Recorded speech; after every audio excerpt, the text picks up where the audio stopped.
Hey friend, welcome to the Badass is the New Black podcast, where our motto is done is better than perfect. I'm Chrissy Chin, here on a mission to help you grow your business online, turn your leads into lifelong customers, and scale to six figures and beyond so you can work less and enjoy and earn a whole lot more. Most importantly, I'm a laid-back wife, a mom, a friend who started as a peds nurse, turned network marketer, and now a serial entrepreneur. This podcast is for ambitious people with an idea, a vision, but no idea how to get there. On this podcast, I'll give actionable steps to keep you moving forward while you learn new business strategies, better systems and processes, marketing, sales, all the things you need to build and scale a blissful business that keeps your pocketbooks growing. Grab a beverage, open up your notes app, and let's get to it.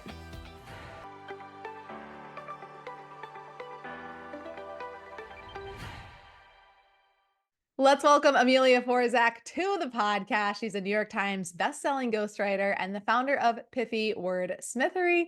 She is passionate about helping leaders and entrepreneurs build their thought leadership and grow their business. Amelia has ghostwritten 15 nonfiction books, including 9 bestsellers. She has served as a content strategist or editor for many other successful books and bestsellers, including mine. Welcome, Amelia, to the podcast. I'm so excited that you're here. Thanks so much for having me. And y'all, like, little sneak peek here, Amelia is going to be our June expert for our Access the Expert series, where we bring in an expert each month to dive deep into a training and a topic that you would normally have to pay for, and they teach our community for free. Well, it's free for you anyway. Amelia will be teaching how to get started with writing a book. There is, in fact, a right and a wrong way to do it. Trust me, I know I've made the mistakes. So I am very excited to bring her in to dive deeper on this topic on June 12th, 1 p.m. Eastern time. The link will be below this video and in the show notes. But today I want to dive in to talk about books and the impacts that they have on your life and your business, and help answer some maybe misconceptions that people have about writing. So let's dive right in. And Amelia, I want to know first, what inspired you to become a ghostwriter? It's funny, I wanted to write books ever since I was a kid. My mom was a librarian, and I just grew up around a lot of books. I went to school for journalism and thought about going into newspapers, reporting. All the newspapers were closing when I was graduating college. It just seemed like kind of like a bad field to go into. So I decided to go into marketing. And so much of marketing is content that it was a really good fit for me. And my CEO ended up getting a book deal. And he was like, okay, yeah, this would be great for marketing. I want to do it, but who's going to write the book? So I volunteered to write the book, and it ended up becoming a New York Times bestseller. And I realized, like, okay, this is what I want to do. And so I started my business on the side. I was like 27 at the time. And I just went from there. And so I did it once, and I realized that it was possible. And then I just kept doing it. I don't know. I'm crazy. I just I love it. So yeah, it's been a good journey. That is such an incredible story. What I love is that he got this deal and then was like, all right, team, who's going to write the book? And you just you had the courage to say yes. You had never done it before. You didn't go to school for writing. You were in marketing. And so it's like most people would have just ran as far as they could from that. Put their head down, right? Not, don't look at the teacher. They might pick me, right? Kind of Yeah, thing. But you were like, okay, I'll do that. So much courage. yeah. Well, it's funny because I had the journalism degree, which is short form content, Yes, and so yes, okay. they train you to fit your content into a certain number of lines. So you are trained on like having it be very brief. And then a book is the opposite. It's like a ton of articles put together. And it's funny because that actually sort of is like how I built the book, because I'd been working in marketing there for several years, and I'd written a ton of case studies, blog posts, e-blasts, client documents. And so when we started putting the book together, I realized I'd already written like over half the content, and I just needed to see if it fit into the outline in a way that made sense. And by the time I did that, I had written over half the book. So a lot of people don't realize that when they say, "Oh, I want to write a book," they think they're starting from scratch. They're actually not. Yes, I remember working with you writing mine, and that was definitely a tip in going through it is like take all of the content that you've written and like put it in a document and see how much you have. And that was definitely helpful. Um we have some faithful listeners here on the podcast, some that listen to every single episode. Love y'all out there.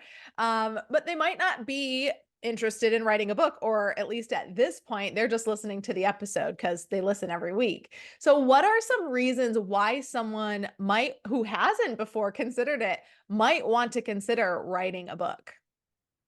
Yeah, so I heard the stat that 81% of people think they have a book in them. And so most of us have thought about, oh, maybe I should write about my life, or maybe I should write about what I know how to do, teaching people about my expertise. And it's always like a possibility, but it seems scary and it seems like a lot of work, right?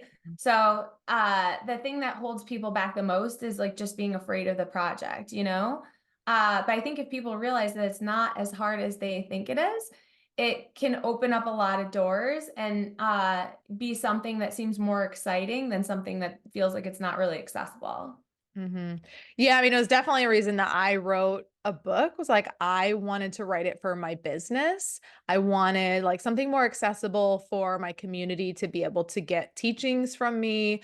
I wanted to be able to say that I was an author. I think before working with you and writing Sell While You Sleep, which I think it's behind me. Oh no, it's over here if you're watching on YouTube. There it is on my shelf right there. Um, but I think I had like 7 different book topics, like maybe I could write a book on this. And it was like whatever I was exploring at the time, I was like, maybe I could write a book on that kind of thing. And it took time to like come up with it. But I had spoken on stage twice and I was like, maybe I want to do more of that. And so like I know being an author is great for that. It's great for being able to increase your rates for your business, get exposure, maybe get on TV or in the media. So I just wanted to leverage it as this piece that could position me, higher in the space that I'm in as a thought leader. So for me, it was very strategic for the business aspect of it. But I know that you work with people who maybe aren't necessarily writing to boost their business. So tell me a little bit about that. If someone's like, I don't know if I want to write like for my business per se, but maybe I just want to like tell my story. Like tell me more about that. Yeah, there are a lot of people who've thought about writing a memoir. And so if they've had really interesting life experiences, or just want to get their thoughts out on paper because it's therapeutic to write, I work with a lot of people like that too. And I started writing in a journal when I was in middle school, and I kept that up for years and years. And I'm so glad that I did because it helped me remember a lot of things in my life that I just wouldn't have, captured along the way. And so I think writing has a lot of value for different reasons. Um, just in terms of being able to share things with your family, a lot of times it's like a legacy piece where, kids, grandkids someday want to know about, their family and their lives and what they went through. So, um, legacy is super important. And then again, just like it helps you process emotions. And so if you're going through something tough, I think one of the best things you can do is take time to write down your feelings and get it out on paper. And a lot of people also don't realize, like, if they're thinking about writing a memoir someday, going back and reliving all these things and writing it down is more difficult than doing it in the moment. And Mhm. so if you're going through something where you're like, oh, this is a lot, the best thing you can do is write it down right now. So that if you ever want to have a book later, you're thinking about it later, it is so much easier, right? You're like leaving yourself a trail of breadcrumbs. Even if the writing's not that good, like if you can get there and capture it and get it on paper, you're doing yourself a huge favor. So I always say just like everybody should be writing. Yes. Oh, I haven't not been I think I had a diary like back in the day, and I've talked about this recently that shared it with friends that like I think I stopped keeping a diary because I was just scared that other people were going to read it kind of thing. So I've like, a diary to me a diary was like your deepest darkest secrets, right? But then I'm learning more about journaling and using, just free writing to help like you said move through emotions and all of that. And I'm actually kind of loving it.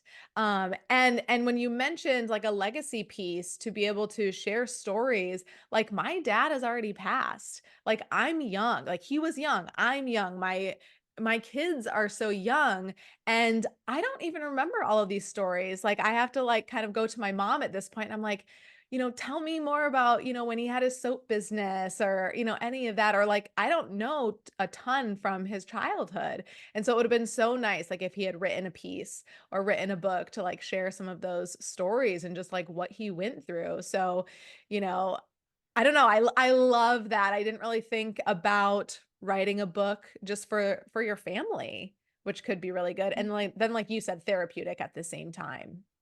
Yeah. Yeah, yeah, I'm sorry, Chrissy. I know that's like I wish I had stories from my grandparents too, honestly. Like I remember my grandparents being gifted like the tell me a story, like the paper, like analog where they jot down Yeah. a couple things and my grandma filled out a couple short stories. Now with like computers, it's so much easier. You can like type so much faster. And so it feels like less of a chore to record things for your family.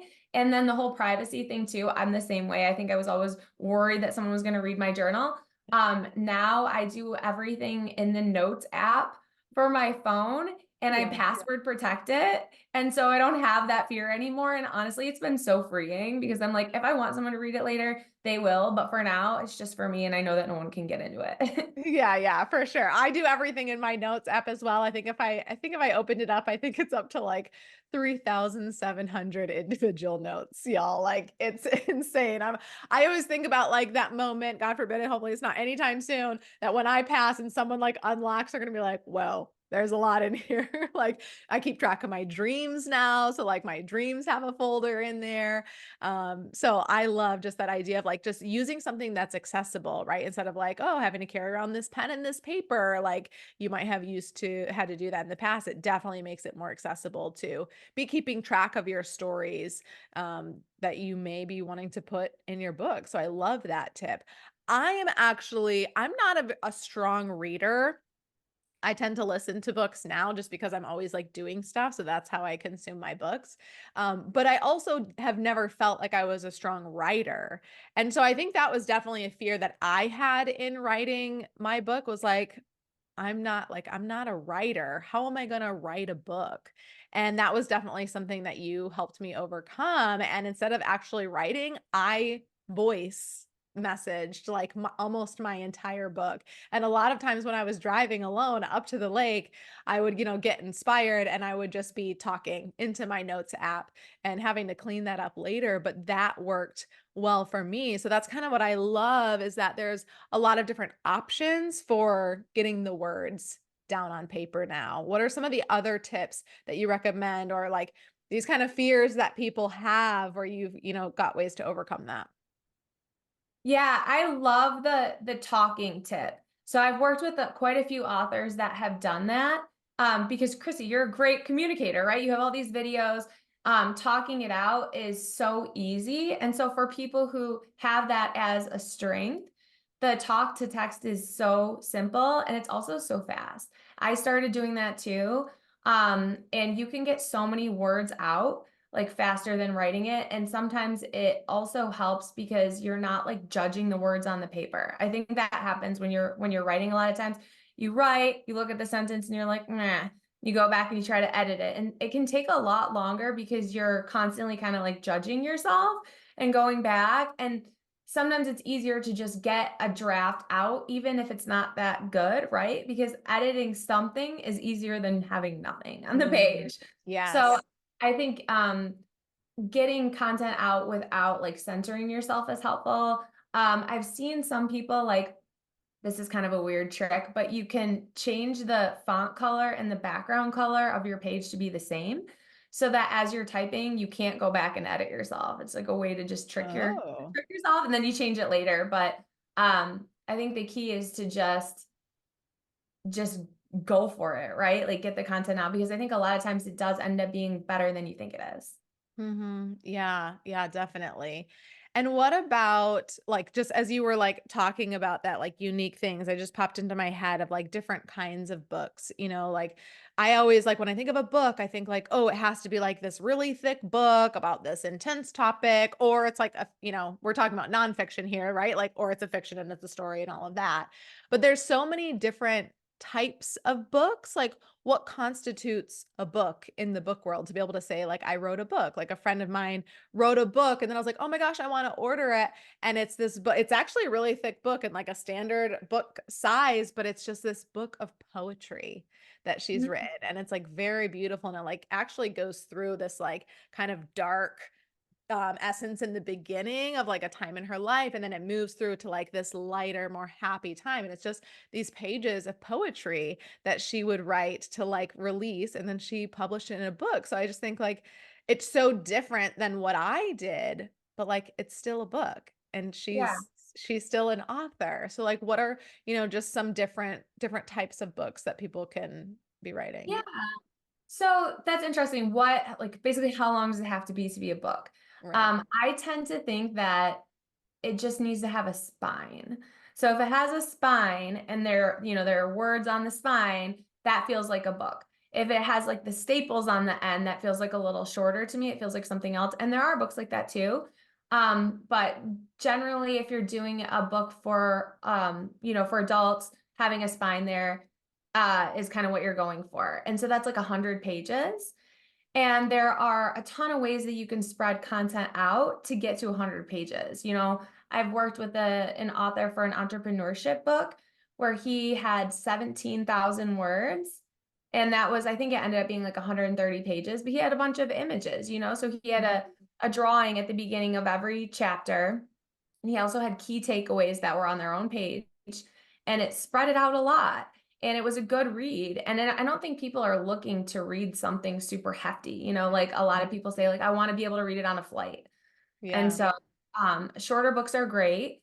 And I think it's better to not like feel the pressure that you need to write something long and you let the content be the length that you want it to be. And then from there, in layout, we can make it seem longer or shorter, or do any of the things to make it be more Mhm. of what you feel like you want. Yes, I agree with shorter books are better. But I think that was a fear that I had. Like, how am I going to come up with that much content to be like a thick book?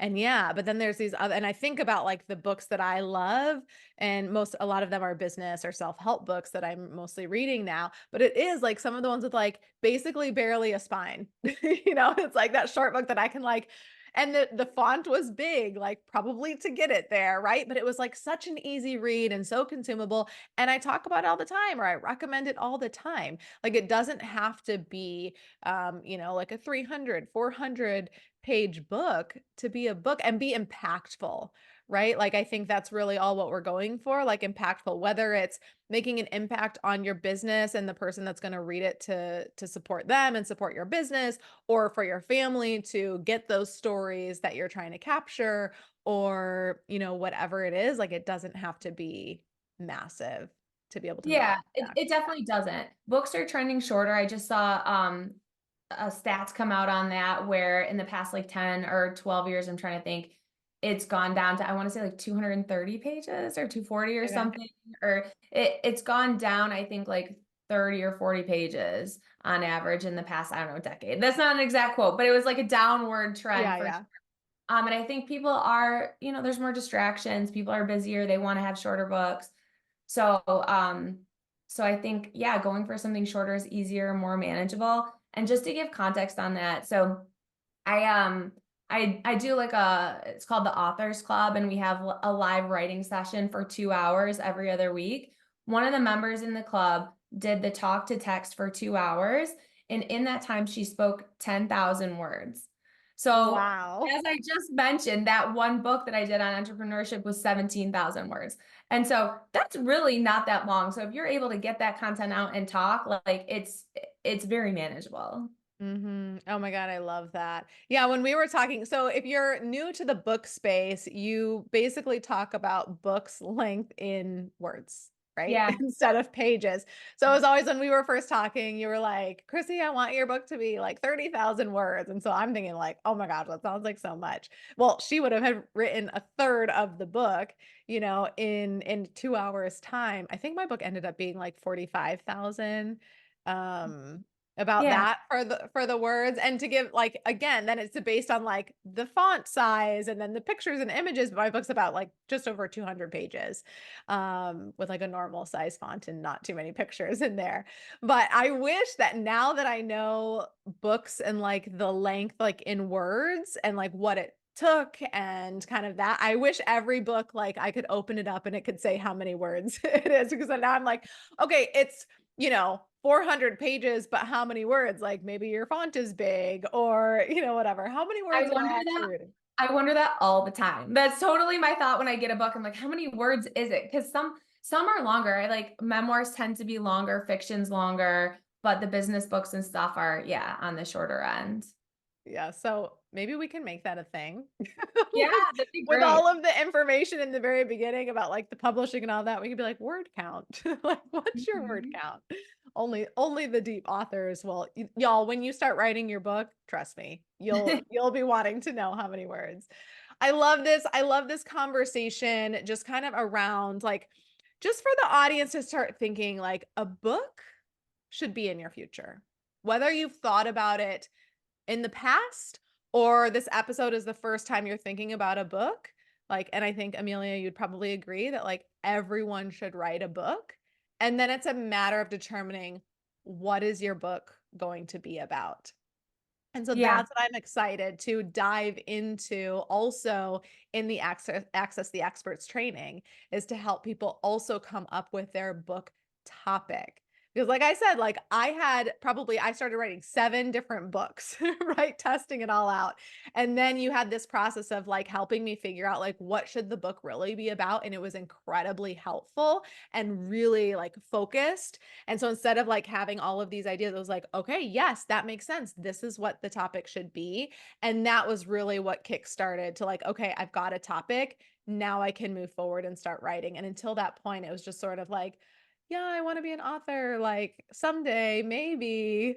We'll see kind of thing. But like once I had that topic, I was like, all right, let's do this thing. So I'm excited to dive into that in the Access the Experts. And then you're going to be talking more about the right way to getting started writing a book and how to avoid the common mistakes that all new authors make. And it costs them a lot of time and money and frustration and headaches and all of the things. So I'm really excited for you to come dive in more. Again, that's June 12th, 1 p.m. Eastern time. And you mentioned the authors club here, and we will talk more about that because that's definitely one thing that I found I really needed was support. And I'm glad that, I hired you and your team to support me in the process. Amelia didn't ghostwrite my book. I did write it. but her and her team supported me, and I really needed that support and that accountability. And I mean, it's like in stupid affordable, y'all. So like if you're even thinking about writing a book, like it is a no-brainer. We will talk more about the Authors Club in the Access the Experts once we do this deep dive training. Amelia, thank you so much for being here. Is there any other little nugget of wisdom that you want to give our listeners from now until the time, I think it'll be a couple weeks, until they get more from you on June 12th in the Access the Experts training? Yeah, I think that people always struggle with imposter syndrome when it comes to writing a book, like everyone.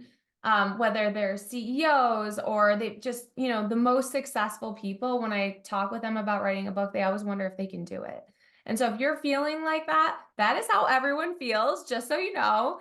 And I think it's just a matter of getting past it. So, Yes, 100%. And I can vouch for that feeling of like, can I write a book? Like, am I smart enough to write a book? Am I good enough to write a book? yeah. Like, will anyone Yes, read the book? Like, yes, they will. Yes, you are. Everyone listening, yes. yes, yes, and yes. So I love that. Whether you're, feeling confident or not about writing a book, please use the link below this video or in the show notes. Sign up for the Access the Experts training. It is free to come live. So we will be there in the flesh, and Amelia is just going to dive even deeper. Amelia, thank you so much for coming here. Share with the audience where they can connect with you more in the interim of getting more from you. Yeah, so you can find me at pithywordsmithery.com, and we're on all the social platforms too. So Instagram, LinkedIn, Facebook, YouTube. We have a bunch of resources there, and I'm super excited for the training. Thank you for having me, Chrissy. Yes, this has been incredible. Y'all, please connect with Amelia, reach out to her. And if you listen to this episode, or if you have a question about book writing or anything like that, and you're watching on YouTube, please put that in the comments. We would love to address those questions in the Access the Experts training. So, this is like your way of getting some coaching from Amelia. So, put those questions in the comments below, or you can always email them to me or DM them us, and we will save them for the Access the Experts training. Amelia, thank you for being here. Everyone, thank you for listening. Don't forget to follow the podcast or subscribe to the YouTube channel, and we'll see you next week. Until then, go take some imperfect action. Thank you so much for tuning in. If you got some value out of this episode, I would love some support. And the best way to do that, so I can keep showering you with loads of actionable tips, is to hit that subscribe button. Leave a review or a comment if you're on YouTube, and share this podcast with a friend. And when you share it with a friend on social, please tag me so I can reshare your share in my stories. It's been an absolute pleasure hanging out. I appreciate the heck out of you for showing up. And now it's time for you to take imperfect action so you can work less and enjoy and earn a whole lot more.